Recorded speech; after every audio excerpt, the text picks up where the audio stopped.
This is the template for your Magic Coin Box.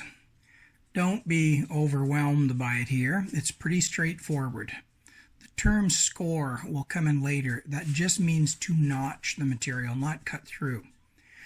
But for the moment, we're going to have to remove all this excess paper around here. And easiest way to do that is with a knife, not with scissors. You can, but it's very hard. Now, with this knife here, I'm using a very raked blade, very long and shallow, and you don't come up on your point. You have to go down low. The best way to line up is put the blade where you're going to cut and butt the ruler into it.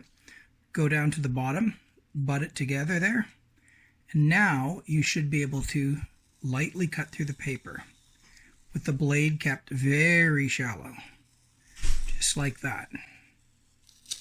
Right to the end, off screen here. I can repeat that over here, but this is not the best way to do it. I'm going to do this because I've been at this for a long time. What's bad about what I'm about to do here is if I slip with a knife, I'll cut into good material. Ideally, I would be cutting on the other side of the ruler, but that involves flipping the page around, and I don't really have that kind of time. Where else do I have to do these cuts right now? Up here is one. So I position my blade, butt into it, perform a cut. I'm on a cutting board. Okay, I go over here. This is the more protected side. Okay, make a cut. I've got two more up here. One right there. Butt it in, and be careful you don't get overzealous and cut right through your work. All right, I stop right there, and this is the last one on this angle, I believe. And I cut to there. Now, did I cut these? I missed this side right here. I didn't really get deep enough. Sorry to interrupt your science video, but Peyton's dad wants to talk to you. Okay.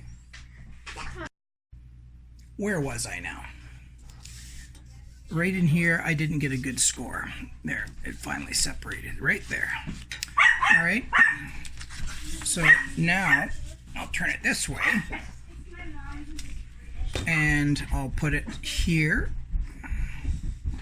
But the defense system is in this way. Go there.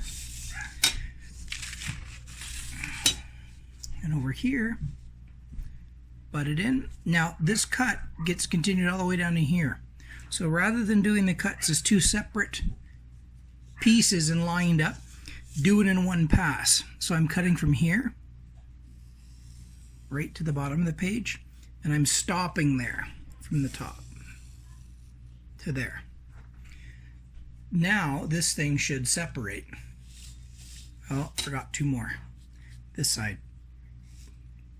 Hit the knife there, put the knife blade there, and then I can go down to here. I stop, and then I go down to here.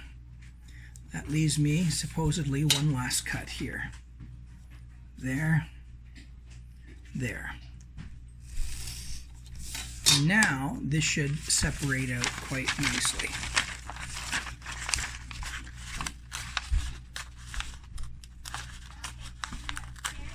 Okay, so I'm going to pull that out now.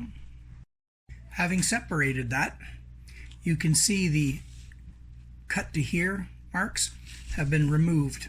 I've improved on that. In the version you have, you'll still have the little arrows telling where you to cut to. Now we're left with this mirror backing sheet. And that, for the moment, I can cut out with a pair of scissors, giving me a little bit of room, and then I'll save that for later. Now that I've got this cut out, we can glue it down to make our project as the earthquake goes through the house, or chase vampires away. I've put a sacrificial sheet of paper here. We don't want glue on the desks or your main work. And glue sticks are not crazy wave it all over. The edges are super important. So I'm going away, just like vacuuming a carpet. If you pull it towards you, you're going to rumple it. And I've made sure you got to get to the edges or the template's going to come off. And of course it wants to curl, so I go like this all the way along.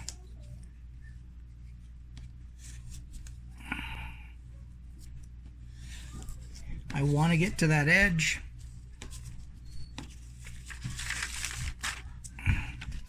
And then this side here.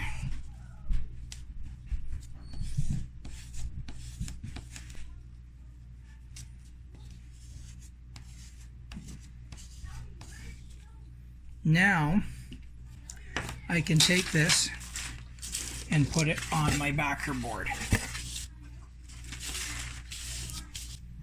Try not to waste the material. We got extra here, but I've made basically a factory edge down here. So you can save yourself one cut by doing this, getting it right along that edge, but I didn't quite get it, so I've got a mistake there. And I'm going to push that down there now. See what happens when you don't get all the way? You make a little mistake at the end there, and then it starts peeling up on you, and then it gets harder and harder to fix. So now I've got that good enough. This template can fall off as we make the thing. It's just there to guide your knife cuts. So at this point, I'm using a square here. We need to make our knife cuts. And this is where you got to be really careful. This cut goes from here to here, and you can't go past. This is perfect. It blocks our way, but we just got to make sure we stop there. All right? And if you can't really clearly see that stopping point, you can just mark a little spot there so you know when to stop, so you don't get overzealous and keep on going. So once again, I put the knife there. I'm having a little trouble seeing in here because the lighting is coming from one side. So, and I don't try to cut through. With the blade tipped way down low, you go gentle, and you go back, and you go gentle, and it takes at least 3. You can raise the blade towards the end a bit, that's fine, until you feel you've hit the cutting board underneath. And that's that cut. Now, once again, you can be smart about this and position this here, position the bottom at the same time, and then do the entire cut along here at one pass. That's your best bet to make sure all the edges are completely lined up. So I'm making it all at once here. Learn to feel when you hit the paper at the bottom and you've made it through. Then I can go to this side, which is easier to line up, but more likely for me to cut my material. So put the knife there, put the knife there, tip it in, double check. I do one long, gentle cut. Don't try to penetrate. Let the knife dig. Keep the blade shallow. If you tip the blade up high towards the vertical, it will go completely haywire. Becomes like a sports car. It steers too easily. Okay, I'm through my cutting board. I go up here. I remember to stop. You see the blade slipped a bit and cut the edge of the paper. Once it tracks like that, good luck getting it back into the spot. So it's taken me now to there. And at this point, I'll do the sideways cuts now.